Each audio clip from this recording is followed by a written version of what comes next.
बच्चों, हम क्लास 12 की गणित का अध्याय 13 प्रायिकता प्रोबेबिलिटी का अध्ययन कर रहे हैं। पिछले सेशन में हमने प्रश्नावली 13.1 के प्रश्नों को हल किया है। बच्चों, आज के इस सेशन में हम प्रायिकता का गुणन नियम के बारे में अध्ययन करते हैं। तो आइए देखते हैं क्या होता है प्रायिकता का गुणन नियम। देखिए बच्चों,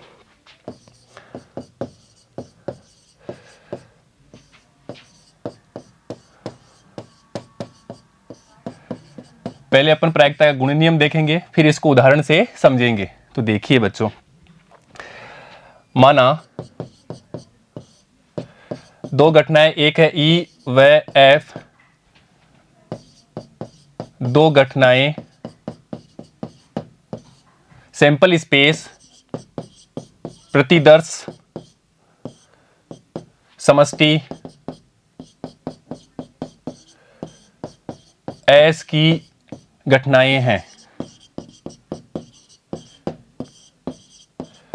दो घटनाएं किसकी है? सैंपल स्पेस एस की दो घटनाएं ई और एफ। तो समुच्चय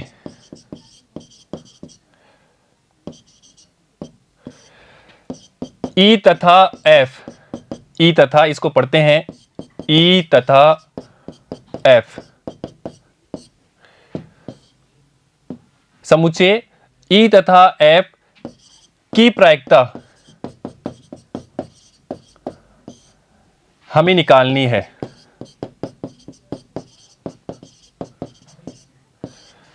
और इसके लिए दो घटनाएं अपने पास है, एक घटना ई है और एक घटना एफ है, अर्थात दोनों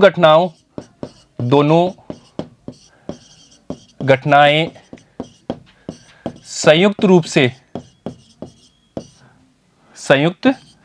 रूप से घटने की हमें प्रायिकता निकालनी है।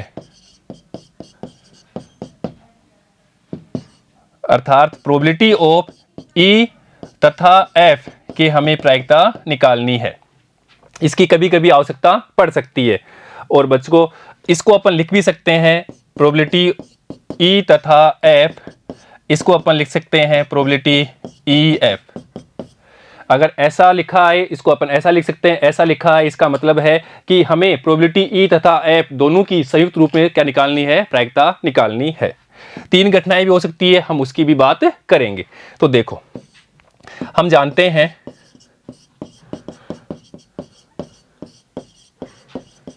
कि एफ घटना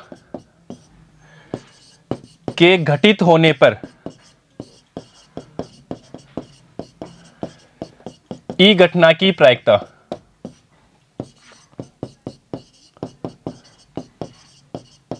सहप्रतिबंध प्रायिकता होती है, वो अपन जानते हैं। अर्थात प्रोबेबिलिटी ऑफ एफ घटना घट चुकी है, ई की प्रायिकता हमें ज्ञात करनी है, वो होती है probability of E intersection F, अर्थात ई तथा एफ की घटना की प्रायिकता अपॉन प्रोबेबिलिटी ऑफ एफ। ये अपन जानते हैं, पढ़ चुके हैं सहप्रतिबंध प्रायिकता में।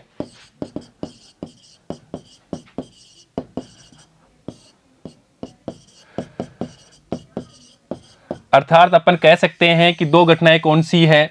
परतंत्र है, तब आपने एक घटना निकाली, उसका संबंध दूसरी घटना से होता है, तो अपन कह सकते हैं इस प्रकार की घटनाएं होती है सहप्रतिबंध प्रायिकता।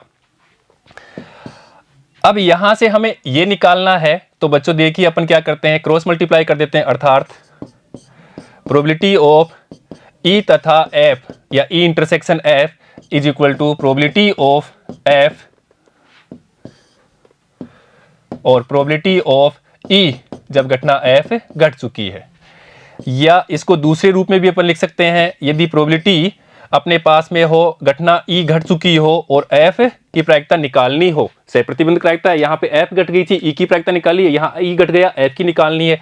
तो बच्चों यहाँ तो रहेगा सेम ही, प्रोबेबिलिटी ई इंटरसेक्शन एफ क्यों रहेगा वो हमें पता है, प्रोबेबिलिटी ऑफ ई, क्योंकि ई इंटरसेक्शन एफ बराबर होता है एफ इंटरसेक्शन ई। इनका समुच्चय क्या होता है? दोनों बराबर होते हैं, इसलिए अपने यहां पे भी वही लिखा है और यहां पे भी वही लिखा है, तो इनकी प्रायिकता भी समान होगी। या यहां से अपन इसको लिख सकते हैं, probability of E intersection F is equal to probability of E dot probability of F जब घटना ई घट चुकी है। तो यहां से अपन इन दोनों से अपन कह सकते हैं, इसलिए प्रोबेबिलिटी ऑफ ई तथा एफ अर्थात E intersection F is equal to probability of F dot probability of E जब घटना एफ घट चुकी है, और ये भी इसके बराबर भी है, अर्थात अपन लिख सकते हैं बराबर प्रोबेबिलिटी ऑफ ई और प्रोबेबिलिटी ऑफ एफ जब घटना ई घट चुकी है। और इसी को अपन कहते हैं प्रायिकता का गुणन नियम।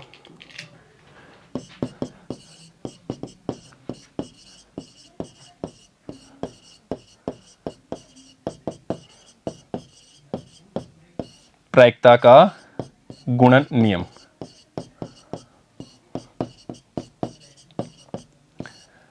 ठीक है बच्चों, यहां पे हमने घटना क्या ली है, ई और एफ लिए। अगर किताब में या कहीं पे भी आप भी अगर घटना को ए व बी मानते हैं तब भी कोई प्रॉब्लम नहीं है। अगर हमने घटना ले ली ए घटना ए और दूसरी घटना बी, अर्थात ए तथा बी के घटने की प्रायिकता हमें निकालनी है, तो ए इंटरसेक्शन बी, ए घटना तथा बी घटना के घटने की प्रायिकता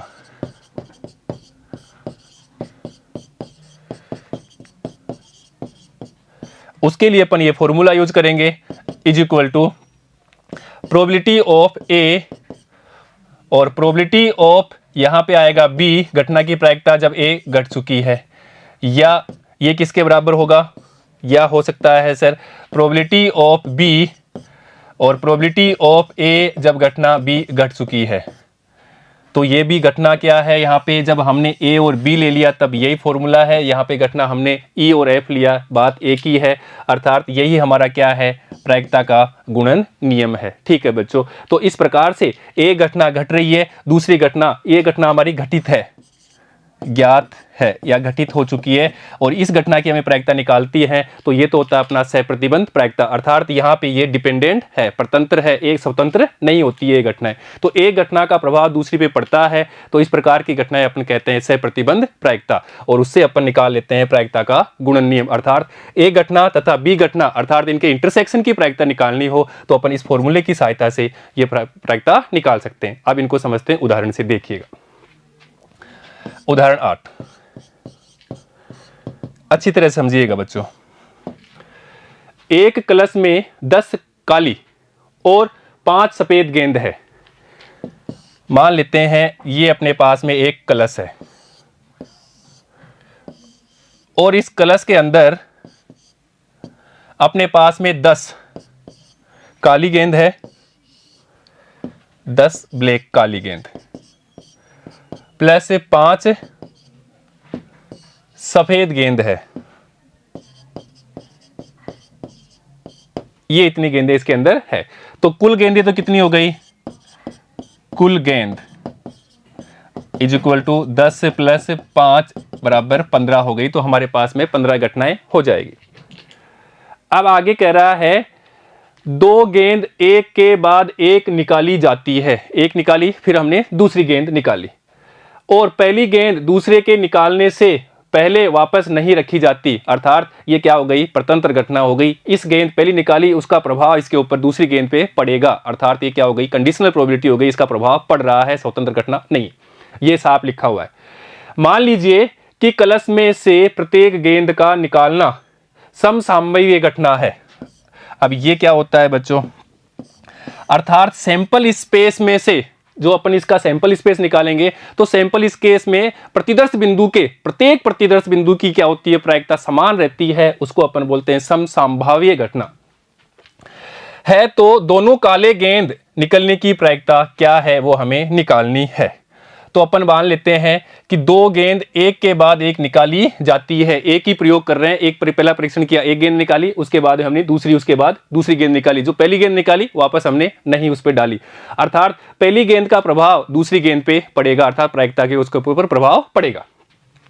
तो पहली गेंद दूसरी गेंद निकालने से पहले वापस नहीं रखी जाती। मान लीजिए कि कलश में से प्रत्येक गेंद का निकलना संभाव्य घटना है, इसकी अपन बात कर चुके हैं कि सैंपल स्पेस के प्रत्येक बिंदु की प्रायिकता क्या होगी, समान होगी, उसको बोलते हैं समसंभाव्य घटना। तो दोनों काले गेंद निकलने की प्रायिकता हमें ज्ञात करनी है। तो यहां अपन मान लेते हैं, माना ई घटना है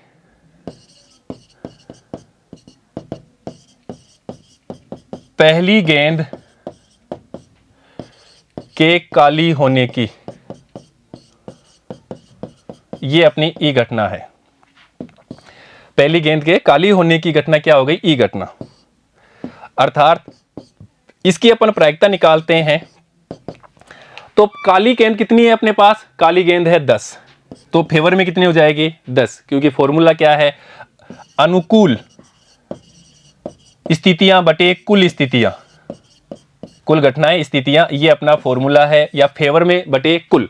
तो फेवर में कितना है, काली गेंद फेवर में कितनी है 10, या तो एक ये आ सकती है 10 में से कोई आएगी तो फेवर में, और कुल कितनी है, कुल निकाल ली यहां पे 15, तो ये हो गई 15। तो पहली अपने ई घटना जो मानी, पहली गेंद काली, उसकी हमने निकाल ली, ये घटना आती है प्रायिकता 10/15। अब देखो, अब प्रश्नानुसार प्रश्न में दिया है कि जो ये गेंद निकाल ली उसको वापस हमने प्रतिस्थापन इसमें नहीं रखा। अर्थात अब अपन बात करते हैं, ये अपना कलश है और कलश के अंदर अब हमारे पास में कितनी गेंद बचेगी, अब हमारे पास में 9 तो काली गेंद बचेगी प्लस 5 सफेद बचेगी। सर ऐसा क्यों किया, क्योंकि क्वेश्चन में कह रखा है कि यहाँ पे पहले 10 गेंद थी, एक निकाली काली, तो अब कितनी बचेगी 9 काली, और सफेद नहीं निकाली, ये तो ऐसे कैसे बचेगी 5। तो अपन अब बात करेंगे कुल गेंद। अब कुल गेंद अपने पास कितनी हो गई 14। अब देखो अपन घटना मानते हैं एफ घटना, दूसरी गेंद के निकलने की, दूसरी गेंद के काली निकलने की घटना, दूसरी गेंद के काली गेंद निकलने की घटना, ये अपन दूसरी घटना मान लेते हैं। अब दूसरी घटना अपने पास ये है, यहां पे कुल गेंदें कितनी हो गई 14, और अपने पास काली कितनी है, काली है सर 9। तो प्रोबेबिलिटी ऑफ एफ फेवर में कितनी है 9, और कुल कितनी है, कुल है 14। ये घटना कौन सी होगी, प्रोबेबिलिटी ऑफ एफ। अब देखो बच्चों, अब हमें निकालना है दोनों गेंदों के, अर्थात पहली गेंद तथा दूसरी गेंद। तो प्रोबेबिलिटी ऑफ पहली गेंद तथा दूसरी गेंद के काली होने की प्रायिकता, और वो प्रायिकता क्या होती है, अब ये घटना कब घटी है, जब घटना ई हमारे पास में घट चुकी है, क्योंकि इसका प्रभाव है तो क्या हो जाएगी, ये घटना घट चुकी है। तो इसको अपन इसे लिखेंगे,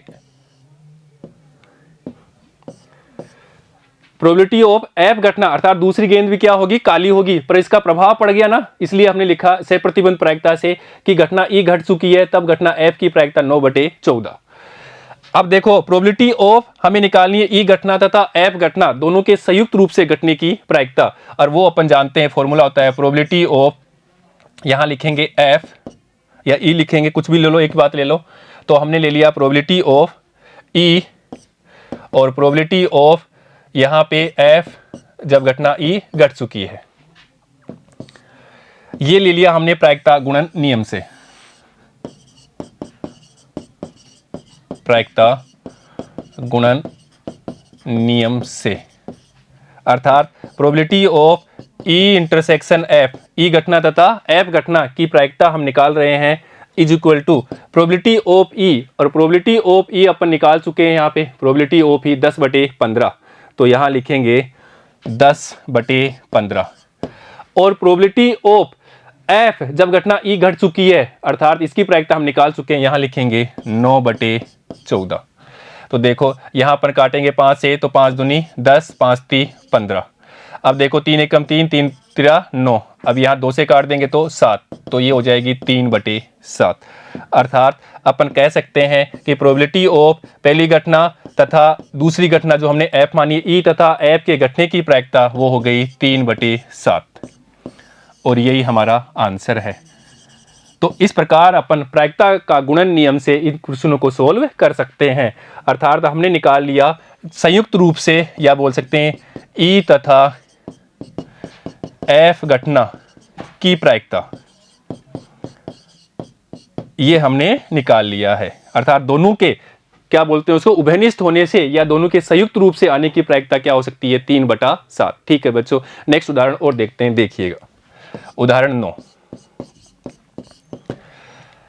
52 पत्तों की अच्छी तरह फेंटी गई गड्डी में से एक के बाद एक 3 पत्ते बिना प्रतिस्थापन किए, यहां ध्यान रखो बच्चों, बिना प्रतिस्थापन किए, अर्थात पहला पत्ता निकाला, अब दूसरा पत्ता निकालेंगे, उसका प्रभाव पहले का प्रभाव दूसरे पे पड़ेगा, अब तीसरा निकालेंगे तो तीसरे पे प्रभाव दूसरे पहले और दूसरे का पड़ेगा। तो अर्थात ये क्या हो गई, ये अपनी सहप्रतिबंध प्रायिकता से हो गई। अब देखो यहां पे अपने पास 3 घटनाएं हैं। अब अपन बात करते हैं, अगर 3 घटनाएं होती तो इनकी प्रायिकता निकालते P E intersection F intersection G. E घटना तथा एफ घटना तथा जी घटना की प्रायिकता, या इसको लिख सकते हैं ऐसे भी, probability of E F G, एक ही बात है, is equal to probability of पहली घटना ई घट गई, अब दूसरी घटना क्या है, एफ, तो प्रोबेबिलिटी ऑफ एफ जब घटना ई घट गई, और तीसरी क्या घटना है, जी, अर्थात इसकी हमें निकालनी है, तो प्रोबेबिलिटी ऑफ जी जब हमारे पास में ये दोनों घटनाएं घट चुकी, अर्थात ई इंटरसेक्शन एफ, या अपन इसको भी लिख सकते हैं is equal to probability of F जब ई घटना घट चुकी है, अर्थात एक पत्ता निकाल लिया, दूसरा पत्ता निकाल रहे हैं, ये पत्ता एक है और एफ दूसरा पत्ता है, तो पहला पत्ता निकला, उसके बाद में एफ घटना, और प्रोबेबिलिटी ऑफ जी अर्थात ये दोनों पत्ते निकाल लिए, ये ई और एफ, तब हमने पत्ता जी निकाला। तो ये अपने पास में अगर घटनाएं 3 हो तो इस प्रकार से अपन ई तथा एफ तथा जी इसकी प्रायिकता इसकी सहायता से निकाल सकते हैं। इसी प्रकार 4 घटनाएं हो तो भी अपन इनकी प्रायिकता निकाल सकते हैं इसी प्रकार से। अब देखो बच्चों, अब क्वेश्चन में हमें दिया है कि 52 पत्तों की अच्छी तरह फेंटी गई, अर्थात फेर किया गया है, किसी प्रकार का उसमें कोई भाईबंदी नहीं है, फेर है वो, फेंटी गई गड्डी में से एक के बाद एक 3 पत्ते बिना प्रतिस्थापन किए निकाले गए, पहले 2 पत्तों का बादशाह और तीसरे पत्ते का इक्का होने की क्या प्रायिकता है, वो हमें निकालना है। पहले 2 पत्तों का क्या करना है, बादशाह, और तीसरे पत्ते का हमें क्या निकालना है, इक्का होने की हमें प्रायिकता निकालनी है। तो देखो इसको, माना पहला पत्ता बादशाह आने की घटना ई है, वह दूसरा पत्ता बी बादशाह आने की घटना